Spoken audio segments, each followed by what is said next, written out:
안녕하십니까. 이번 시간은 우리가 지난 시간에 소멸시효 관련한 사례 쟁점을 추출하는 요령을 검토한 바가 있습니다. 그 요령을 기초로 해서 직접 사례 문제에 적용하는 시간을 한번 가져보도록 하겠습니다. 자, 이번 시간에 이제 볼 사례는 변사기 민총 사례 24번입니다. 사례 24번은 올해 23년 변호사 시험에 출제되었었던 문제입니다. 자, 사실관계를 먼저 한번 읽어보도록 하겠습니다. 기초적 사실관계. 갑은 2018년 2월 1일 을로부터 건축공사를 도급받았다. 자, 위 계약 시 갑은 을과 공사 대금은 4억 원으로 정하고 계약금 1억 원은 계약 당일, 잔금 3억 원은 주택을 완공하여 인도시에 지급받기로 합의하였다. 그러니까 변제기를 인도시 이렇게 정했다는 거죠. 자, 그리고 계약금으로 1억 원을 지급받았다. 자, 갑은 위 계약에 따라 주택공사를 시작해서 2019년 1월 31일 완공하고 같은 날 을에게 주택을 인도하였다. 그러니까 을에게 주택을 인도한 시점이 2019년 1월 31일입니다. 자, 추가적 사실관계 1번. 갑은 을에게 위와 같이 주택을 인도하였음에도 계약금 1억 원 외에 나머지 공사 대금을 지급받지 못하자 2021년 11월 1일 을을 상대로 공사 잔대금 3억 원의 지급을 구하는 소를 제기하였고 그 소장 부본은 21년 11월 10일 을에게 송달되었다. 그런데 갑은 성급하게 소를 제기한 것 같다는 생각에 일단은 조금 더 기다려보기로 하고 을이 답변서를 내기 전인 2021년 11월 25일 법원에 소취하서를 제출하였다.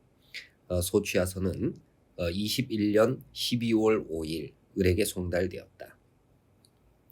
자, 이후 갑은 을로부터 소 제기에 관한 항의를 받고 화가 나 2022년 5월 28일 을을 상대로 다시 공사 잔대금 3억 원의 지급을 구하는 소를 제기하였다. 자, 문제입니다. 문제 1번. 이 사건 소송에서 을은 공사 잔대금 채권이 시효로 소멸하였다고 주장을 하였고, 자, 이에 대해서 갑은 시효가 중단되었다라고 반박하였다. 갑은 시효가 중단되었다 이렇게 반박하였다. 자, 갑과 을의 주장의 당부를 판단하고 근거를 서술하시오. 그래서 이제 이 근거, 갑의 주장은 타당한지, 을의 주장은 타당한지, 요거 이제 결론으로 적시를 하고 그 다음에 그에 따른 근거들을 제시를 해라. 이런 문제입니다. 자, 배점은 15점짜리 문제이죠. 자, 15점짜리 문제 같으면은 한 13줄, 4줄 뭐 그 정도의 이제 답안을 작성하겠다. 이런 생각으로 답안 작성에 이제 들어가야 될 겁니다. 자, 우선 자, 사례 24번에 당사자 구조, 그 다음에 당사자의 지위, 그 다음 당사자 주장의 정리, 이걸 이제 먼저 한번 해보도록 하죠. 사례 24번. 이게 민법 총칙이죠.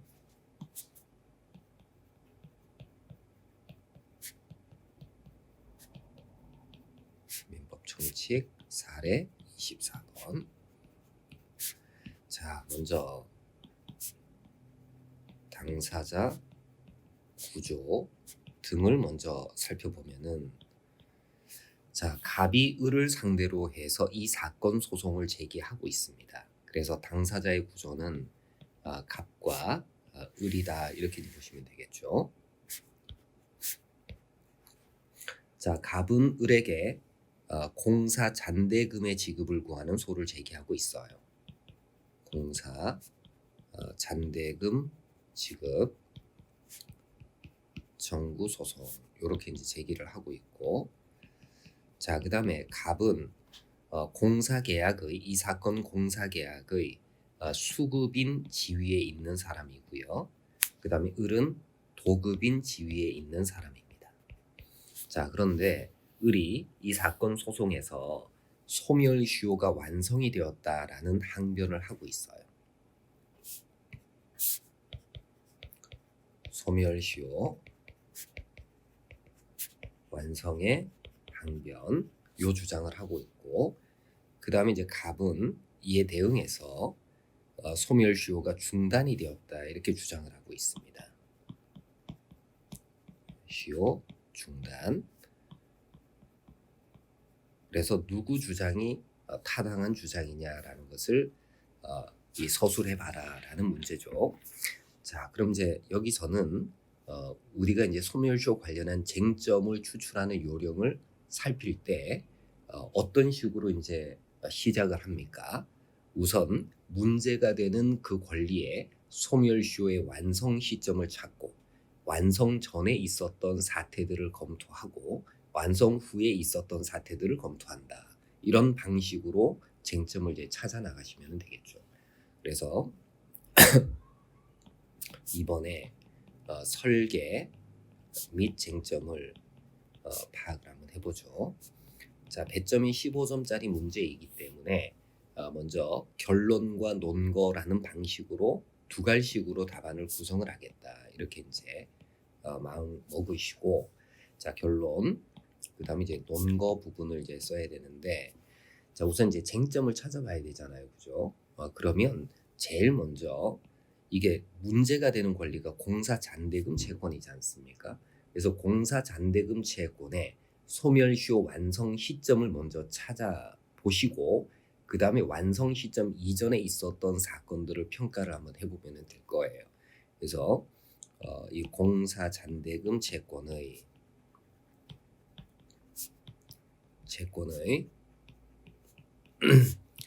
소멸시효 완성 시점 요거를 이제 먼저 언급을 한다. 자, 그러면 이제 여기에서 먼저 언급을 해야 될 것은 공사잔대금 채권의 소멸시효 기간, 대상은 되니까 채권이니까요. 소멸시효 기간, 이 소멸시효 기간은 163조가 적용이 되겠죠. 163조 3호가 적용이 되기 때문에 3년이다 이렇게 이제 봐야 될 겁니다. 그 다음에 소멸시효 기산점. 자, 기산점은 아까 권리 행사가 가능한 때는 인도 받은 때에 지급하기로 했으니까 인도 시점이 2019년 1월 31일 날 인도가 완료가 되었다라는 서술이 있습니다. 그래서 2019년 1월 31일 날 완공하고 같은 날 을에게 주택을 인도를 했다라고 하고 있으니 2019년 1월 31일이 기산점이 되겠죠. 19년 1월 31일. 자, 그러면 이제 이때로부터 기산해서 소멸시효 기간이 요게 3년이기 때문에 3년이 되는 시점은 2022년 1월 31일이 될 겁니다. 그러니까 2022년 1월 31일 이때 소멸시효 완성이 되는데 2022년 1월 31일이 되기 이전에 있었던 사건들을 평가를 해봐야 되겠죠. 특히 우리 사실관계를 보면은 최초의 소를 2021년 11월 1일 날 소를 제기를 합니다. 그죠? 2021년 11월 1일 날 을을 상대로 해서 3억 원의 지급을 구하는 소를 제기를 하죠. 이것에 의해서 소멸시효가 중단이 되었느냐, 소 제기로 인해서 그거 먼저 한번 검토를 한번 해봐야 되겠죠. 그렇죠? 그래서 2021년 11월 1일자 제소에 의한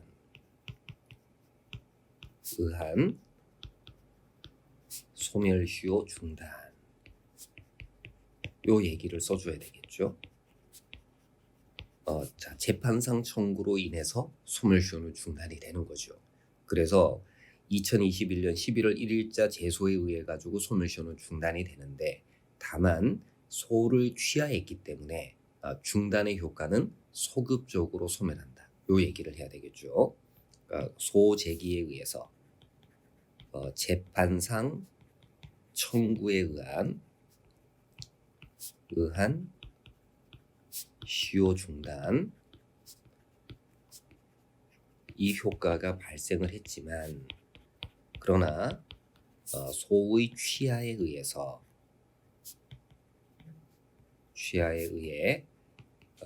시효 중단의 효과가 소급적으로 소멸한다. 효는 소급적으로 소멸한다. 이렇게 가야 되겠죠. 자, 이게 근거 조문은 170조 1항입니다. 이렇게 해서 이제 언급을 하고, 자, 그러나 시효가 이제 시효 중단의 효과가 소급적으로 소멸되고 난 이후 2022년 5월 28일 날 다시 소를 제기를 하지 않습니까? 자, 그러면 22년 5월 28일 날 다시 소를 제기를 하는데 이게 그 재판상 청구가 취하 등에 의해서 종료된 때로부터 6월 내에 다시 소를 제기한 것으로 볼 수가 있느냐. 그러니까 6월 내에 다시 소를 제기한 것으로 볼 수 있으면은 최초의 재판상 청구로 인한 시효 중단의 효과가 유지가 되죠. 그럼 이제 소송이 종료되는 시점은 언제가 되겠습니까? 2021년 11월 25일 날 법원에 소취하서를 제출하게 되죠. 이에 의해서 소송이 종료가 되는 것이니까 22년 5월 28일은 21년 11월 25일로부터 6개월 내에 들어가는지를 따져봐야 되겠죠. 그럼 12, 1, 2, 3, 4, 5, 5월 5일 날 법원에 소취하서를 제출하면서 소송이 종료가 되었기 때문에 5월 28일 날 재판상 청구를 한 것은 이거는 6개월이 지나서 재판상 청구를 했다. 이렇게 이제 봐야 되겠죠. 여기서는 이제 소취하서가 제출된 시점하고 소취하서가 상대방에게 송달된 시점의 간격의 차이가 있어요. 법원에 소취하서를 제출한 시점은 2021년 11월 25일인데 이때 소송이 종료되었다라고 보게 되면 소취하서를 제출함으로써 소송이 종료되었다라고 보게 되면 그러면 다시 소를 제기한 22년 5월 28일은 6개월이 지나서 소를 제기한 것이 될 것이고요. 그 다음에 소취하서가 상대방인 을에게 송달됨으로써 소송이 종료되었다라고 보게 되면 2021년 12월 5일 날 소송이 종료된 것이기 때문에 그럼 그때로부터 2022년 5월 28일은 6개월 이내에 들어가게 될 겁니다. 그럼 이제 소취하에 의해서 소송이 종료되는 시점이 언제냐라는 것도 여기에서는 이제 하나의 논점이 되겠죠. 그래서 세 번째는 자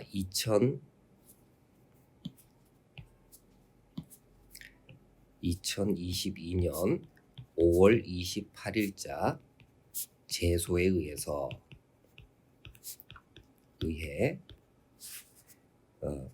재판상 청구로 인한 시효 중단 효가 이게 유지가 되느냐라는 것을 얘기를 해야 됩니다.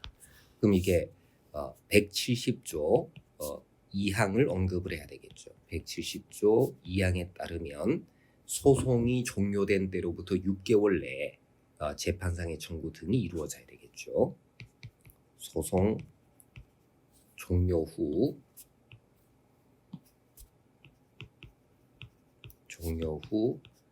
6월 내 이렇게 가야 되지 않습니까? 그러면 이제 소취하에 의한 소송 종료 시점을 얘기를 해야 되겠죠. 의한 소송 종료 시점. 자, 소취하는 법원에 대한 일방적인 소송 행위이기 때문에 법원에 소취하서가 제출됨으로써 소송이 이제 종료가 된다 이렇게 봐야 됩니다. 그러니까 소취하서가 상대방에게 송달되었느냐 아니냐라는 것은 소송 종료에 영향 주지는 않겠죠. 자, 그러면은 6개월 이후에 제기된 소이기 때문에 따라서 재판상 청구로 인한 시효 중단의 효과는 유지될 여지가 없고, 그렇다면 22년 5월 28일자 이 갑의 제소는 최초 재판상 청구의 시효를 중단시키는 효과는 없을 거예요. 시효 중단 효과를 유지시키는 효과는 없을 것이고, 22년 5월 28일자 제소에 의해서는 이미 소멸시효가 완성된 상태이기 때문에 시효 중단의 효과는 없겠죠. 자, 그렇다면 을의 주장은 타당하고 갑의 주장은 부당하다, 이런 결론에 이르게 될 겁니다. 자, 시범 답안을 한번 보죠.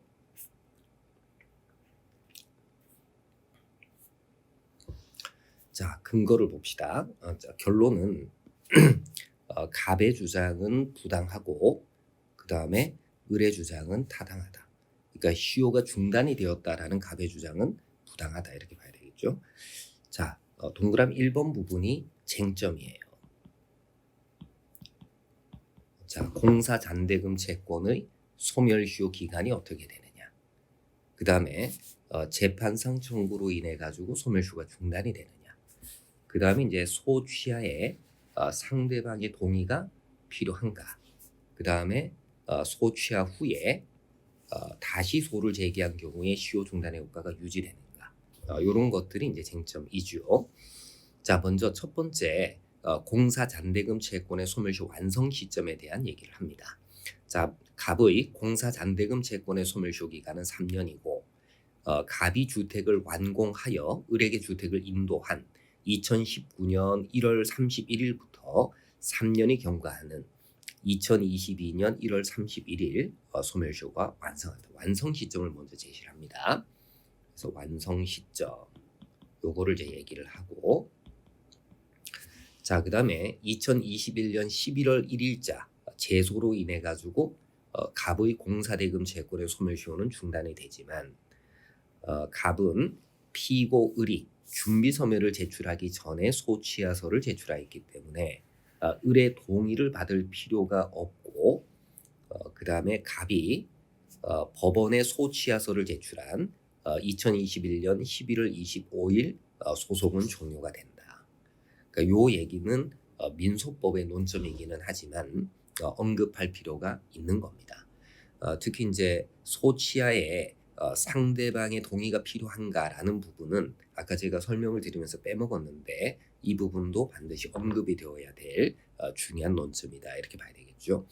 자, 그리고 갑의 소송이 취하에 의해서 종료됨으로써 공사잔대금 채권 소멸시효 중단의 효과는 소급해서 소멸한다. 자, 그 다음에 이제 요게 이제 시효 중단 그 11월 1일자 제소로 인한 시효 중단 효과를 얘기를 하고, 그 다음에 이제 22년 5월 28일자 제소로 인해 가지고 시효 중단의 효과가 유지되느냐라는 것을 얘기를 하면 되겠죠. 자, 2022년 5월 28일 갑의 을에 대한 이 사건 소송은 갑의 을에 대한 21년 11월 1일자 소송이 취하에 의해서 종료된 21년 11월 25일부터 6월이 경과한 후에 제기된 것이기 때문에 시효 중단의 효과를 유지시킬 수가 없다, 이렇게 얘기를 하고요. 자, 그 다음에 이제 갑의 이 사건 소송 제기 이전에 이미 갑의 공사대금 채권의 소멸시효로 완성된 상태이기 때문에 을의 소멸시효 주장은 타당하고 시효가 중단되었다는 갑의 주장은 부당하다. 이게 이제 적용 문제가 되겠죠. 그래서 이런 식으로 답안을 구성을 하시면 될 것 같습니다. 자, 이게 지금 1문에서 아마 출제가 된 문제이기 때문에 민법의 논점하고 민소법의 논점이 합쳐져서 들어가 있습니다. 자, 그래서 23년 변호사 시험 그 사례 24번은 이 그 두 가지 그 민소 쟁점하고 민법의 쟁점이 합쳐져 있는, 그래서 소취와 관련한 법리도 우리가 좀 잘 숙지를 하고 있어야지 이 문제를 풀어갈 수 있는 그런 문제로 이제 보여집니다. 자, 이번 강의는 여기까지 하도록 하겠습니다. 자, 수고 많으셨습니다. 감사합니다.